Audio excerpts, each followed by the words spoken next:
பாத்திரத்துல தண்ணி வச்சுக்கோங்க.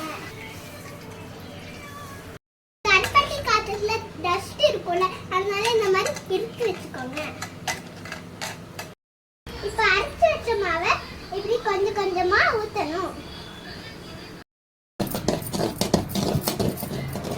அப்புறம் நம்ம காய்ச்சி வச்சிருந்தோம்ல அந்த பாகை இதுக்குள்ள ஊத்தணும்.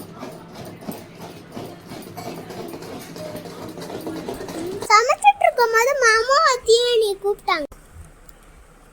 அப்ப பேய் கேட்டா ஜூடா குட்டிக்கு பர்த்டே வருதுன்னு நீ இன்வைட் பண்ணாங்க.